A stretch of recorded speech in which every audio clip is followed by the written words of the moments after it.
Fala, jovens, tá tudo belo? Bora começar mais um Tá Tudo a Fruta Podcast, o podcast destinado a discutir fruticultura e assuntos relacionados. No nosso podcast de hoje, o nosso tema será conservação de solo e estradas. No podcast da semana passada, quem não escutou, aproveite e escute lá, tá muito bom. Nós discutimos muito sobre análise de paisagem e análise de trincheira, onde a partir da análise de paisagem nós entendemos como funciona o terreno, a dinâmica da água nele ali, e a análise de trincheira nós fizemos uma análise exploratória que, juntando as duas, nós dividimos ele em áreas homogêneas, manchas de terreno que tem o mesmo comportamento de tipo de solo, vegetação nativa ou histórico de área, e aí assim a gente consegue fazer o manejo. E a partir desse desenho das áreas homogêneas, nós conseguimos trabalhar agora a alocação das estradas, iniciar a conservação de solo. É o primeiro passo visando a produção de frutas. A partir do levantamento planialtimétrico, nós conseguimos trabalhar o terreno de uma forma mais precisa. A análise de paisagem ajuda a gente a dar um entendimento do relevo, mas o planialtimétrico ele me dá ele em precisão. Quando eu falo de conservação de solo, a primeira coisa que vem na cabeça é controle de erosão. E aí a maior parte das pessoas já pensa em terraço e bacia de contenção. Basicamente, é isso que nós vamos fazer mesmo. De acordo com o relevo, nós vamos trabalhar, mas tem muitas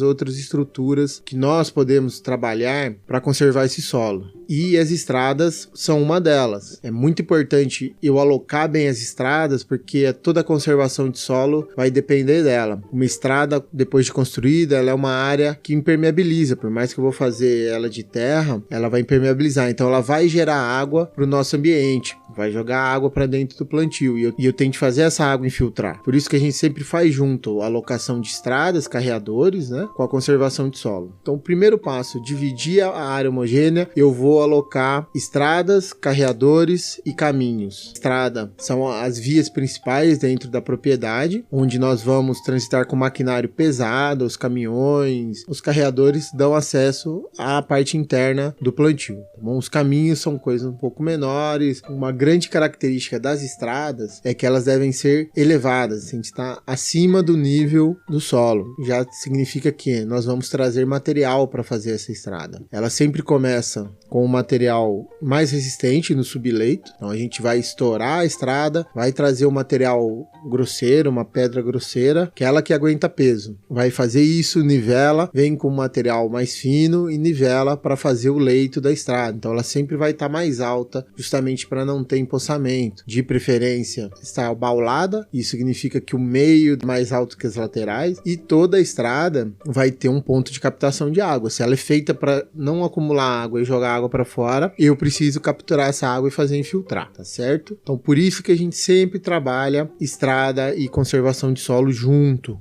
É a primeira coisa que nós montamos no plantio. Eu fiz todo o planejamento de estrada, todo o planejamento de carreadores. Uma coisa importante no carreador é nós definirmos os maquinários que vão trabalhar nele. Por quê? O exemplo que eu dou, que acho que vai ilustrar bem isso, é pulverização. Todo pulverizador tende a acabar o serviço no final da área de plantio. Se ele não tiver a capacidade de acabar nessa área, ele tende a acabar num carreador para ele poder retornar para o ponto de abastecimento e voltar. Então os carreadores são alocados no terreno de acordo com o implemento de menor capacidade que nós temos na propriedade. Se for adubadora ou pulverizador, ele sempre acaba a ida. Então ele entra numa linha, faz o serviço, entra na outra, faz o serviço. Se ele entrar na terceira linha e acabar na metade, eu tenho um problema ali, porque ele vai ter de andar mais meia linha vazio para abastecer, voltar meia linha para fazer o serviço e depois continuar. E isso tem uma perda de combustível e tempo muito grande, e é a remuneração do funcionário. Num caso desse, eu teria de ter um carreador na metade da linha, porque ele fez duas, na metade já tem um ponto de saída para ele abastecer. Então é assim que eu aloco, que eu monto os carreadores. Outro ponto importante para carreadores e estradas são sempre em nível, e eu vou evitar o máximo possível trabalhar com carreadores no morro abaixo. Fatalmente nós vamos ter um ou outro, só que a gente evita ao máximo. Quando eu tiver um morro abaixo, normalmente a gente transforma ele numa serpente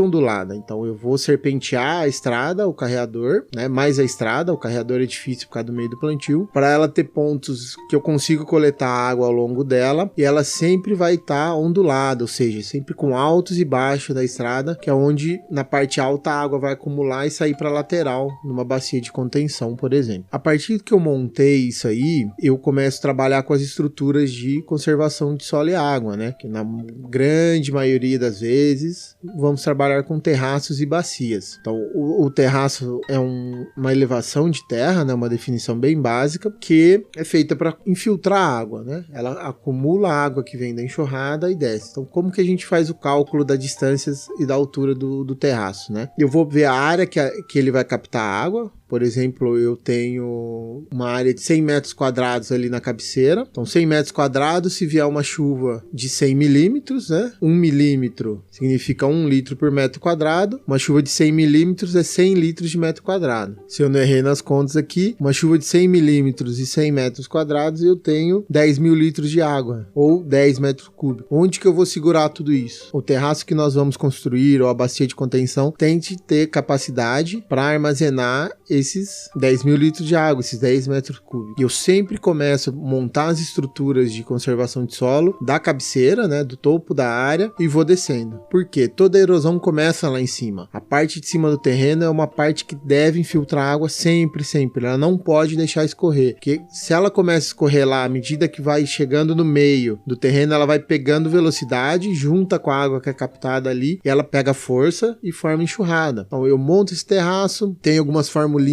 ali que a gente usa. Então a Embrapa tem um vídeo maravilhoso sobre isso, de como definir as distâncias, mas vários materiais de conservação de solo tem, que a gente aloca esses terraços ali. Uma alternativa que nós da fruticultura podemos utilizar, e eu particularmente gosto muito, fazer o plantio em camalhão. Nada mais é que uma elevação de terra onde eu vou fazer o plantio das frutíferas no centro dele. Abacate é muito acostumado a usar isso, citros, em algumas regiões sim, para solos mais pesados, né? O pessoal do mirtilo usa. Então o camalhão ele torna o terreno mais rugoso, então eu posso aumentar a distância dos terraços por causa disso, porque o camalhão ele é um mini terraço, vamos dizer assim, então ele vai ajudar nós a segurar essa água em mais pontos. A maior parte dos espaçamentos de rua está entre 3 e 4 metros, então a gente tem várias faixinhas de coleta d'água, é uma alternativa muito interessante aí para nós estarmos trabalhando isso aí. Outras estratégias que nós podemos usar, né, principalmente em terrenos com muitas áreas côncavas, né, a utilização de travesseiros, né? O que seria o travesseiro? Se a área às vezes é tão ondulada que eu fazer um terraço, entrar com uma máquina ali é muito difícil. Terrenos com alta declividade é problemático, né? A melhor opção para esses terrenos são patamares, onde a gente vai cortando o solo e formando platôs, pequenos platôs.